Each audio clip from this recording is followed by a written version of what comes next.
भक्ति मार्ग में जीवन मरण के चक्र से पार जाने के लिए जो आसान साधन बताया गया है वो है सुंदरकांड के अध्याय 1 का पाठ। और हम पूरी तरह से डेडिकेटेड हैं आपके लिए सभी अध्यायों के वीडियोस सिंपल हिंदी ट्रांसलेशंस में लेकर आने के लिए। जितना लाभ इन चैप्टर्स के पाठ का है उतना ही लाभ प्रभु की कथा सुनने का है। इसलिए बस आप करें हमारे चैनल को सब्सक्राइब और घर बैठे इन अध्यायों का पूरा लाभ उठाएं। दोस्तों, सुंदरकांड की सीरीज को कंटिन्यू करते हुए आज हम पहले अध्याय या फर्स्ट चैप्टर का अध्ययन करेंगे। आपकी जानकारी के लिए बता दें कि यह पहला अध्याय 2 पार्ट्स में आपके समक्ष प्रस्तुत होगा। वाल्मीकि रामायण की हमारी सुंदरकांड की सीरीज के वीडियोस में एक एक श्लोक का डिटेल्ड वर्णन है और किसी भी श्लोक के वर्णन को मिस नहीं किया गया है। हमारी ये पूरी कोशिश है कि वाल्मीकि रामायण जिस प्रकार है वैसे ही आप सब तक पहुंचे। फिर भी किसी प्रकार की त्रुटि या गलती के लिए हम आपसे क्षमा प्रार्थी हैं। सुंदरकांड की इस पहले अध्याय में सीता की खोज में समुद्र पार करने की हनुमान जी की तैयारी का वर्णन है। समुद्र के ऊपर से पराक्रमी हनुमान की उड़ान का वर्णन एक शानदार विवरण में किया गया है। मैनाक, सुरसा और सिंहिका से हनुमान की मुठभेड़ उनकी उड़ान के महत्वपूर्ण चरणों का निर्माण करती हैं। शत्रुओं का नाश करने वाले हनुमान ने रावण द्वारा हरी गई माता सीता की खोज करने के लिए आकाश में यात्रा करने की इच्छा की, जहां देवता विचरा करते हैं।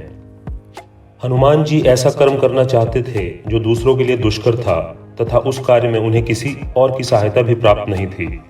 उन्होंने अपना मस्तक और ग्रीवा ऊंची की। उस समय वो बहुत शक्तिशाली प्रतीत होने लगे। उसके बाद धीर स्वभाव वाले पराक्रमी और साहसी हनुमान समुद्र के जल की भांति हरी हरी घास पर सुखपूर्वक विचरने लगे। विचारशील हनुमान पक्षियों को त्रास देते, वृक्षों को वक्षस्थल के आघात से धराशायी करते तथा बहुत से मृगों को कुचलते हुए पराक्रम में सिंह की तरह आगे बढ़ते हैं। महान हनुमान सरोवर में किसी हाथी की तरह चमक रहे थे।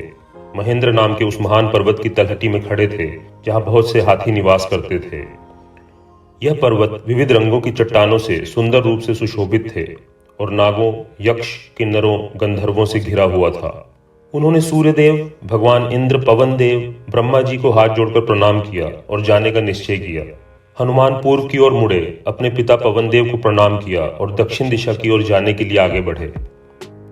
हनुमान ने एक बार सभी वानरों को देखा और उड़ने का निश्चय कर पूर्णिमा के दिन श्री राम की कार्य सिद्धि के लिए आगे बढ़ने लगे।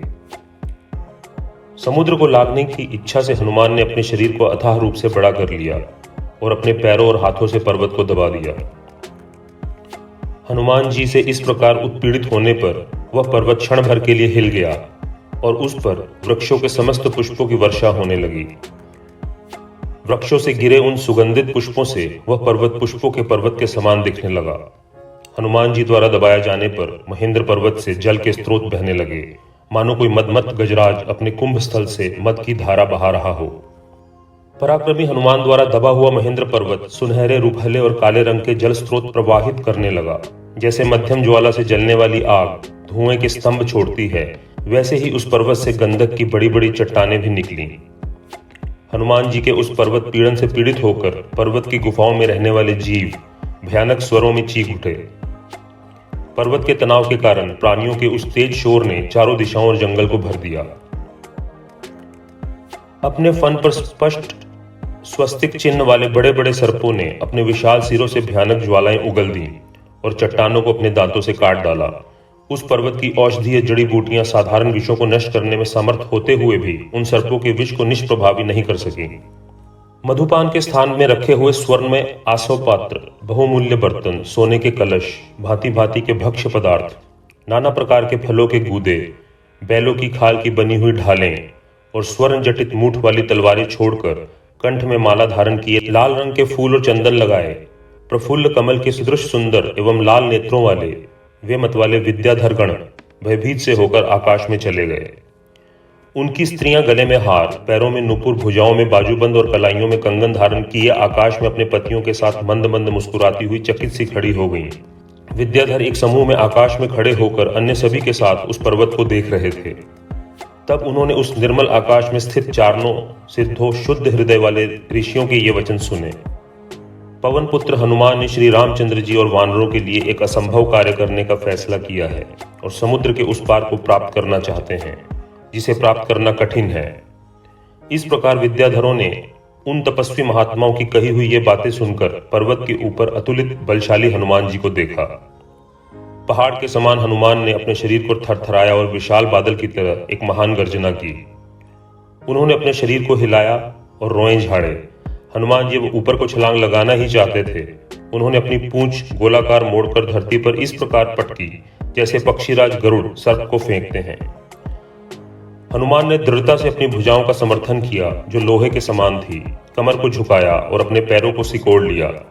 कंधों और गर्दन को झुकाकर उन पराक्रमी और प्रतापी हनुमान ने अपनी ऊर्जा, शक्ति और साहस को बढ़ाया। आंखें ऊपर उठाकर दूर से रास्ता देखकर आकाश को देखते हुए उन्होंने छाती में अपनी सांस रोक ली और एक बहुत ही भयंकर गर्जना कर अपने कान झुकाए और उड़ने से पहले वानरों से ये शब्द बोले, जिस प्रकार श्री राम द्वारा छोड़ा गया एक तीर हवा की गति के साथ आगे जाता है, उसी प्रकार मैं रावण द्वारा शासित लंका में जाऊंगा। अगर मुझे वहां जनक की बेटी नहीं दिखाई देती हैं, तो मैं उसी गति से देवताओं के निवास स्वर्ग के लिए जाऊंगा। यदि मैं माता सीता को स्वर्ग में नहीं देखता हूं, तो मैं बिना किसी प्रयास के राक्षसों के राजा रावण को जंजीरों में बांधकर यहां ले आऊंगा। मैं किसी भी हाल में माता सीता के साथ सफलतापूर्वक लौटूंगा या मैं रावण को बांधकर यहां लेके आऊंगा। वानरों में श्रेष्ठ हनुमान ने वानरों से इस प्रकार कहा और फिर बड़े जोश के साथ उड़ गए। उस समय वह महावानर अपने को पक्षियों के राजा गरुड़ के समान समझ रहे थे। जब हनुमान उड़े तो उस बल के कारण पर्वत के सभी पेड़ अपनी शाखाओं को एक साथ खींचते हुए सभी दिशाओं में गिरने लग गए। अपनी जांघों के बल से फूलों से चमकते वृक्षों को वे अपने साथ ही आकाश में उड़ते हुए ले गए। इस प्रकार वृक्षों ने हनुमान की छलांग के साथ तीव्र गति से ऊंचे उठते हुए कुछ समय के लिए उनका पीछा किया। जिस प्रकार रिश्तेदार लंबी यात्रा पर अपने प्रियजनों का कुछ दूरी तक अनुसरण करते हैं, उसी प्रकार वृक्ष कुछ दूर तक उनका अनुसरण कर रहे थे। उसके बाद बड़े बड़े वृक्ष सागर में गिरकर डूब रहे थे। हनुमान एक अद्भुत दृश्य प्रस्तुत कर रहे थे। ऊंचे पहाड़ जैसे दिखने वाले वृक्षों के साथ साथ वहां फूलों के पेड़ भी थे। जब हनुमान ने छलांग लगाई तो उनके वेग से जो हवा उत्पन्न हुई, उसके कारण हल्के फूल गिरने लगे और नीचे सागर पर तैरने लगे और उस महासागर पर सितारों से भरे आकाश की तरह चमकने लगे। हनुमान बिजली से सुशोभित आकाश में एक बादल की तरह चमक रहे थे। उनके शरीर पर विभिन्न रंग के फूल चिपक गए थे। वह समुद्र हनुमान के वेग से उमड़ते रमणीय तारों, पुष्पों से लदे हुए आकाश के समान दिखाई देता था। आकाशधारी हनुमान की फैली हुई भुजाएं पर्वत की चोटी से निकले हुए 5 सिरों वाले सर्पों के समान दिखाई देने लगी थी। जैसे कोई महासमुद्र को उसकी लहरों समेत पी लेता है, वह भी ऐसा प्रतीत होते थे जैसे सारा आकाश पी जाने की इच्छा रखते हों। आकाश के मार्ग पर चल रहे उन हनुमान की आंखें जो बिजली के समान तेज थीं और एक पहाड़ पर 2 आग की लपटों की तरह चमक रही थीं। हनुमान की गोल चौड़ी लाल भूरी आंखें पूरी तरह से उगते सूरज और चांद की तरह चमक रही थीं। उनका सुर्ख लाल चेहरा उस सूरज की तरह चमक रहा था जो सांझ को छू गया हो। वायुपुत्र हनुमान जी की पूंछ आकाश में तैरती हुई ऊपर उठी हुई प्रतीत हो रही थी, मानो इंद्र के सम्मान में खड़ा किया हुआ कोई स्तंभ हो। महाबुद्धिमान हनुमान अपने विशाल शरीर और सफेद दांतों के साथ अपनी वृत्ताकार पूंछ से घिरे हुए सूर्य की तरह चमक रहे थे। वह महान वानर हनुमान एक पहाड़ की तरह चमक रहे थे और आकाश में उड़ते हुए वानरों में श्रेष्ठ हनुमान जी उत्तर दिशा से आकाश में बड़े वेग से उड़ते हुए उल्का के समान जान पड़ते थे। तीव्र गति वाले हनुमान हाथी के समान शोभायमान थे, जो रस्सी से बंधे होने पर अपना आकार बढ़ा लेता है। जब हनुमान जी जो समुद्र के ऊपर उड़ रहे थे, तो उनकी छाया नीचे समुद्र में पड़ रही थी। वह ऐसी जान पड़ती थी जैसे हवा में कोई नाव चल रही हो। हनुमान जी समुद्र पर जिस जिस स्थान की ओर गए, वह स्थान उनके जांघों के बल से उत्तेजित हो गया। वह महान वानर अपनी छाती से पर्वतों के समान विशाल लहरों की श्रृंखला से टकराते हुए बड़ी तेजी से आकाश में उड़ रहा था। पराक्रमी हनुमान की गति से जो वायु उत्पन्न हो रही थी, वह भयानक ध्वनि के साथ समुद्र को कपा रही थी। हनुमान समुद्र से बड़ी बड़ी लहरों को अपने साथ खींचते हुए आकाश में उड़ गए, मानो वे उन्हें आकाश में बिखेर रहे हों। उन्होंने बड़ी तेजी के साथ उन तरंगों को पार किया जो समुद्र में उठी थी, जो मेरू पर्वत और मंदरा पर्वत के बराबर थी। ऐसा प्रतीत होता था मानो हनुमान उन लहरों तरंगों को गिन रहे हों। हनुमान जी के बल से उड़ाए गए मेघों सहित जल आकाश में फैला हुआ शरतकालीन मेघ के समान चमकने लगा।